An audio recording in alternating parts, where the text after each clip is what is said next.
Welcome students to Synopsis IAS. I am Dr. Mohammad Zia and we have arrived to our World History Series number 13 और आज हम बात करेंगे rise of nationalism in Europe की। इसके भी दो मेजर पार्ट्स हैं, दो मेजर एपिसोड्स हैं जहाँ पे ये नेशनलिज्म जो है वो पीक पे था और उसने एक्चुअली एक बहुत बड़ा रोल प्ले किया यूरोप के अंदर। जो आज हम देखते हैं इतनी सारी डिफरेंट एथनिसिटीज़ हैं और जितनी कंट्रीज़ हैं, हर कंट्री का अपना कल्चर, अपना ट्रेडिशन। सो वो एक नेशनलिज्म का जो कंसेप्ट था वो जो है शुरुआत उसकी या मॉडर्न टाइम्स में हम कहें कि उसकी शुरुआत होती है इटली और जर्मनी से। तो हम दोनों को अलग अलग वीडियोस में देखेंगे। आज की वीडियो में हम देखेंगे कैसे यूनिफिकेशन ऑफ इटली जो है वो हुआ और आगे चल के ये कैसे इंडस्ट्रियलाइजेशन की तरफ ये लोग बढ़ेंगे और कैसे फिर they will emerge as super power. So let us begin. Nationalism को समझने से पहले सबसे पहले हमें ज़रूरत है कि हम इस वर्ड को समझें जिसका नाम है नेशनलिज्म। सबसे ज़्यादा डिबेटेड, सबसे ज़्यादा कहना चाहिए आज के मॉडर्न इंडिया में सबसे ज़्यादा जिसको डिफाइन करने के डायमेंशंस ढूंढे जाने लगे हैं। लेकिन नेशनलिज्म है क्या? Nationalism, first of all, nationalism is a belief. Nationalism एक इमोशन है, एक बिलीफ है that one's greatest loyalty should not be to a king or an empire, but to a nation of people. Now, this is more important, who share a common culture and history. So, सबसे पहले nationalism से पहले हमें nation को समझना होगा। Nation क्या है? नेशन, या अगर हम आज के कंटेक्स्ट में इंडिया की बात करें, फॉर एग्जांपल, कि इंडिया क्या है, इंडिया एज अ नेशन क्या है, तो क्या इंडिया जो है ये लेट्स से ये हमारा नो ज्योग्राफिकल बाउंड्रीज हैं, क्या ये इंडिया है? नहीं। इंडिया का मतलब या किसी देश का मतलब सिर्फ उसकी जो है ज्योग्राफिकल बाउंड्रीज नहीं होता है, उसका मतलब होता है उसके अंदर रह रहे लोग। और इसका कंसेप्ट समझने के लिए आपको प्रियम्बल को समझना होगा। That is, preamble starts with we the people. We the people. So this people is the most important element. And वो कौन लोग? जिनका कल्चर कॉमन हो और उनका एक कहना चाहिए if they have a common history. Like हमारा जो हिस्ट्री है उससे कोई अपने आप को अलग नहीं कर सकता। अगर हमारी हिस्ट्री में 1857 का रिवोल्ट है तो वो सबकी हिस्ट्री में है। ये नहीं हो सकता कि देश के अंदर अलग अलग कम्युनिटीज हैं, अलग अलग मजहब के लोग रह रहे हैं, तो किसी के लिए 1857 रिवोल्ट एग्जिस्ट करता है, किसी के लिए नहीं करता। नहीं, we have a common history. Let's say 1947 मुल्क आजाद हुआ, तो ये सबकी history, we have this common history, that is why we call this nation. And here loyalty देश के लिए नहीं है। किसी भी इंसान की जो ग्रेटेस्ट लॉयल्टी है, it is towards the nation of the people. Nation not of boundaries, nation not of some which is made up of some mountains or rivers. No, लोग। When the nation state also has its own independent government, become a nation state. So this is a further concept. So nationalism को आप कभी भी देश तो हम कह देते हैं, देश तो कह देते हैं, लेकिन वो देश जिन लोगों से बना है ना, वो ज्यादा जरूरी है नेशनलिज्म के लिए। यूरोप के अंदर यही नेशनलिज्म आता है। इसकी वजह क्या है? सबसे पहले हम अगर ये देखें इस नेशनलिज्म की वजह क्या है। पहली चीज नेशनैलिटी हो सकती है, a belief in a common ethnic ancestry, real और imagine. Now it can be both. कई बार जो है लोग एक रियल हिस्ट्री को भी मानते हैं, लेकिन कई बार पॉलिटिकल प्रोपेगेंडा और पॉलिटिकल आइडियोलॉजी जो है कई बार एक इमेजिनरी हिस्ट्री को भी क्रिएट कर देते हैं, कि इमेजिनरी एंसेस्ट्री को क्रिएट कर देते हैं कि ये which is not something in real, लेकिन हाँ ये हो सकता था। मतलब सो nationality is one. Then language, obviously हम अगर आज आप देखें तो हम इस चीज से कहीं ना कहीं इंडिया को कंपेयर करें तो हम इसमें फॉल नहीं करते हैं, क्योंकि there are numerous languages in this country with thousands and hundreds and thousands of dialects which are being spoken. हमने हिंदी को कहा जरूर है कि हिंदी हमारी राष्ट्रभाषा है, लेकिन इसका मतलब ये नहीं कि हमारे लिए तमिल, तेलुगु, कन्नड़, मलयालम, मराठी, पंजाबी, बंगाली, उड़िया, इन सारी लैंग्वेजेस का इम्पोर्टेंस, इनका भी वही इम्पोर्टेंस है जो हिंदी का है। तो हमारे लिए थोड़ा सा ये एक, हाँ, ये लैंग्वेज ने हमारे यहाँ नेशनलिज्म को तो नहीं, लेकिन इंडिया के कंटेक्स्ट में रीजनलिज्म को जरूर ऊपर किया है। फिर common culture, the food, dress, behavior, ideals. So this could be one common history. We have a common past. Religion shared by all or most of the people. Now here is something which is ये Europe में तो applicable हो जाता था क्योंकि वहाँ widely Christianity थी, लेकिन एक डाइवर्स जिसको हम कहते हैं ना यूनिटी इन डाइवर्सिटी, तो एक भारत जैसे एक डाइवर्स देश में ये शायद रिलीजन एक इतना बड़ा एलिमेंट ना हो। टेरिटरी, नो डाउट, सारे झगड़ा एट द एंड टेरिटरी के लिए ही होता है। तो ये वजह होती है, ये कॉजेज होते हैं नेशनलिज्म के। तो आप इनमें से किसी भी एक वजह को भी जो है मान सकते हैं, या हो सकता है it is a combination of all और सम ऑफ देम और just one. Anything could lead to the rise of nationalism.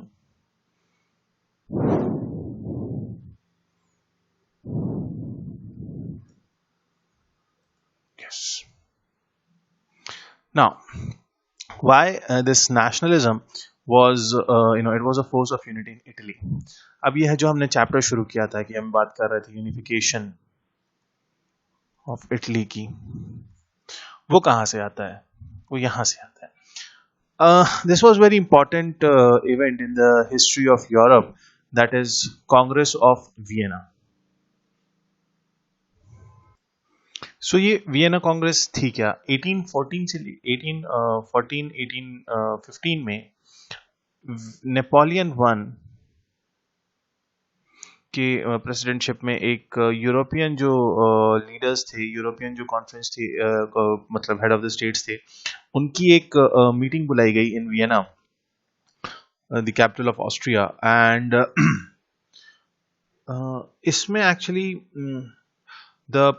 हमने देखा है कि इन नेपोलियन वॉर्स के दौरान और उस दौर में Europe was always under war. So this was basically French revolution और नेपोलियनिक वॉर की वजह से whole of the Europe was under war. और वो जो सारी चीज़ें हमने देखी थी कि किस तरीके से जो फ्रेंच रेवोल्यूशनरीज थे वो दूसरे जो कंट्रीज थे वहाँ पे लोगों को मोटिवेट कर रहे थे that they should get rid of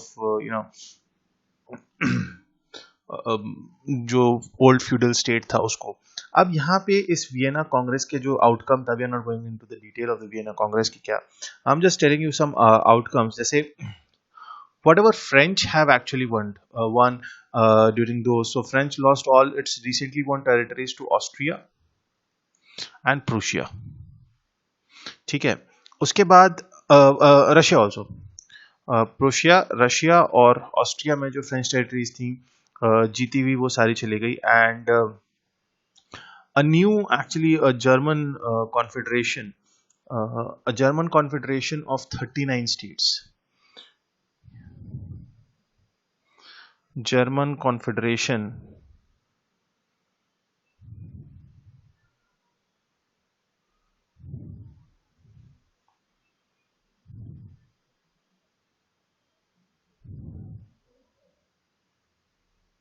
okay, so a German confederation of 39 states, ये निकल के आता है इसी वियना कांग्रेस में।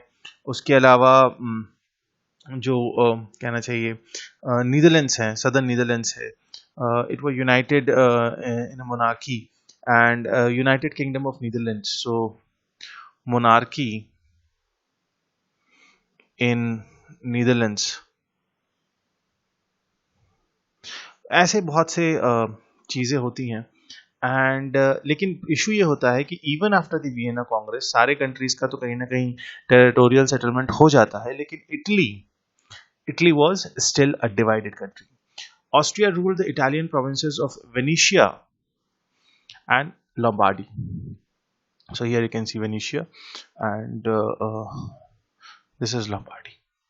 Fine. The Spanish Bourbon family ruled the kingdom of the two Sicilies.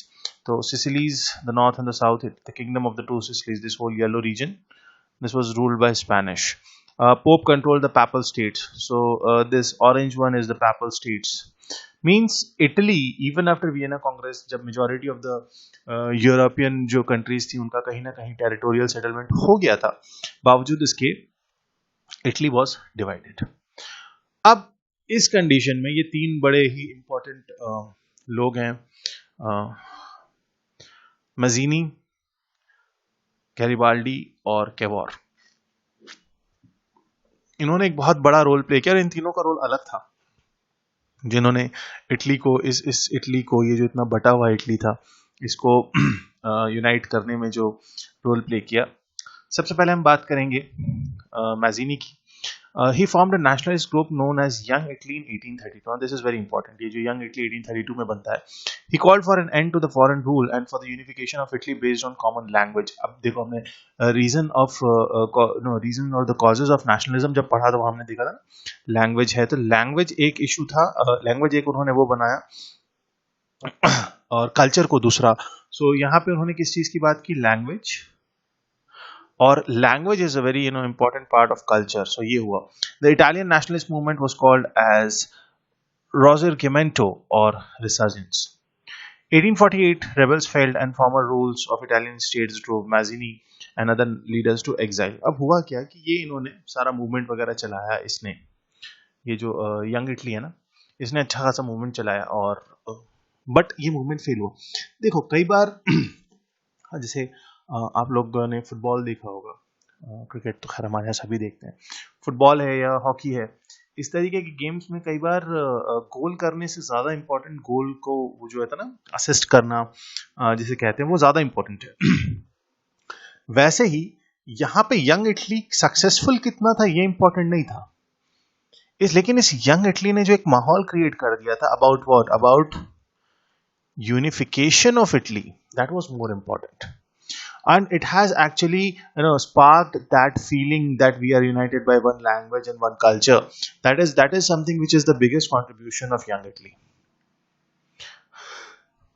Cavour जो थे ये पीडमोंट और सार्डिनिया के प्राइम मिनिस्टर थे, और इनका अगर आप यहाँ पे देखेंगे ये है पीडमोंट, ये वाला जो रीजन है ना पीडमोंट और सार्डिनिया, इसके ये प्राइम मिनिस्टर थे कैवोर, और use diplomacy and alliances to increase. अब इन्होंने क्या किया, अपनी डिप्लोमेसी और इसी कल्चर और लैंग्वेज को हथियार बना के इन्होंने, और obviously was the prime minister, तो इन्होंने डिप्लोमेसी और सारी चीज़ों का यूज करके पिडमोंट और सार्डिनिया को जो है एक इम्पॉर्टेंट और एक पावरफुल स्टेट बनाने की कोशिश की। Garibaldi was the leader of the Red Shirts, the Italian nationalist group that gained control by Sicily in 1860. अब ये जो सिसिली है, इन्होंने ये जो येलो रीजन है यहाँ मैप में ये वाला, तो इन्होंने क्या किया, इसका जो है कंट्रोल अपने हाथ में 1862 तक ले लिया था। It was way after almost 3 decades after young अब होता क्या है, देयर वाज एन एग्रीमेंट। अब ये तो तीनों लीडर्स थे, अब इनका एक्चुअली रोल क्या था? There was an agreement between Italy, means हम बात कर रहे हैं, जब इटली कह रहे हैं तो हम ये इसकी और ये कैवोर का जो रीजन था पिडमोंट और सार्डिनिया, एंड फ्रांस। अब you can see France because they are sharing borders here to help drive Austria out of the northern province of Lombardy and Venetia. So यहाँ इन्होंने सोचा कि ये लोम्बार्डी और वेनिशिया जो है हम इसको भी ऑक्यूपाई कर लेते हैं with the help of France. तो इन्होंने फ्रांस की मदद से ऑस्ट्रिया पे अटैक किया। No doubt, there was a quick French Sardinian army won 2 quick victories against Austria, and major battles were Magenta of 1859 and Solferino of 1859. इन दोनों battles ये जीतते हैं। लोम्बार्डिया से और लोम्बार्डी से तो ये ऑस्ट्रियंस बाहर चले जाते हैं, लेकिन अभी भी ये वेनेशिया में, Venice was a very important centre, जैसा कि हमने देखा ये एड्रियाटिक सी और ये ऑटोमन एम्पायर इधर आ जाता है, यहाँ पे जो है ये ऑस्ट्रियन एम्पायर है, ये ऑटोमन एम्पायर है, तो हमेशा से Venice was an important place. So France was given Savoy and nice in exchange of their help. So France को इन्होंने भी ये रीजन्स जो है ये प्रोवाइड कर दिए in exchange of that help. फिर क्या हुआ, सीक्रेटली सदर्न इटली में, means the two states, the two Sicilies, वहां पे जो है कैवोर ने पहले तो लोम्बार्ड, अब कैवोर के पास क्या है, Piedmont, Sardinia, and now they have Lombardy. Now, what they did, they started helping this Italian nationalists, the red shirts, led by Garibaldi. और इन्होंने क्या किया, अब इन्होंने 1860 में सिसिली को भी, तो सिसिली भी जो है इनके पास आ गया. They crossed the Italian mainland and marched north. In this map you can see. So obviously यहाँ से इनको यहाँ से सपोर्ट मिला किंगडम ऑफ टू सिसिलीज को, और यहाँ से इन्होंने यहाँ से इस रास्ते से they marched towards north. He took complete control of southern Italy and people voted to unite with the north. और हमेशा याद रखिएगा, ये जो विक्ट्री और ऑस्ट्रिया है या किसी भी एक कंट्री की जब दूसरी कंट्री के ऊपर विक्ट्री होती है ना, so there is a very different set of this nationalist feeling among anyone, और ये सेंट्रल इटली में हुआ. In 1860 a plebiscite was held determined the incorporation of Kingdom of Sardinia of the states of, so ये जो states थे central Italy के कौन कौन से, पर्मा, मोडेना और टस्कैनी, ये जो हैं ये किंगडम ऑफ सार्डिनिया में आ गए. देखिए दो वर्ड्स आते हैं, आपको बताऊं मैं, अगर एक आता है रेफरेंडम, एक आता है प्लेबिसाइट. हिंदी में जैसे हम कहते हैं ना, जैसे उर्दू में कहते हैं रायशुमारी. अब ये तीनों में, या हम सिर्फ इन दोनों की बात करें, रेफरेंडम में हो चाहे प्लेबिसाइट में हो, दोनों में डायरेक्टली फ्रॉम द पीपल जो है ये पूछा जाता है if there is any question of law. जैसे आज के टाइम पे हमारा पार्लियामेंट है हमारे पास, लेकिन कई कंट्रीज में ऐसा होता है कि जब इंपॉर्टेंट लॉ होता है तो वहाँ पर रेफरेंडम होता है कि दे directly ask from the people. जैसे लास्ट आपने इंपॉर्टेंट अगर कोई रेफरेंडम देखा होगा तो वो आपने ब्रेक्जिट में देखा होगा. ठीक है. प्लेबिसाइट क्या होता है, whenever there is a territorial question, that is known as plebiscite. So territorial question जो है अगर आ जाता है, जैसे यहाँ पे क्या था, यहाँ पे टेरिटोरियल क्वेश्चन था कि ये किस में इनकॉर्पोरेट होंगे, तो ये क्या हो गया, प्लेबिसाइट हो गया. जैसे कश्मीर में भी जब बात होती है, कभी आपने सुना होगा, तो कश्मीर में भी जो लोग हैं वो कहते हैं कि हमें प्लेबिसाइट चाहिए, क्योंकि वो that is a territorial question. ठीक है. So just for know the fact. आगे बढ़ते हैं. मार्च 1861 में Parliament of of all Italy except Rome and Venetia agreed unifying Italy with Victor Emmanuel as its first king. तो अभी क्या हुआ है, 1861 में पूरा इटली जो है except what, Rome and Venetia, रोम और वेनेशिया के अलावा पूरा इटली जो है वो एक होने पे तैयार हो गया है. रोम वॉज डिक्लेयर्ड, अभी भी देखो even then it was not the part of the newly united Italy, लेकिन फिर भी Rome was declared as the capital of Italy despite it was not in the new kingdom. 3 months later Cavour died, और कैवॉर ने मरने से पहले बड़ी अच्छी लाइन कही, that Italy is made, all is safe. So ये भाई साहब क्या गए, all is well, not to worry. 1866 में Italy joined Prussia in war against Austria. ये ऑस्ट्रिया के पीछे पड़े हुए थे क्योंकि इनके इंपॉर्टेंट जो सेंटर्स थे एक्चुअली ऑस्ट्रिया के पास थे. जब इटली जीतता है, जब Prussians means that region, German central, जो यूरोप का रीजन है. सो जब ये प्रूशिया जीतता है तो क्या होता है, क्योंकि इटली इटालियन आर्मी ने और इटालियन लोगों ने उनका साथ दिया, तो उनको वेनेशिया जो है वो गिफ्ट कर देते हैं, मुझे रख लो, this is all yours. And this is how actually this whole unification, later on वो रोम को भी कैप्चर कर लेते हैं, और this is how this whole unification of Italy was done. इसी के आगे actually there is one more continuation to this, is unification of Germany. वो हम देखेंगे नेक्स्ट लेक्चर में. Till then, have a great time. Don't forget to like, share and subscribe. आप अपने valuable comments ज़रूर दीजिएगा because that help us to improve. So have a great time. Stay safe, stay healthy. Thank you so much.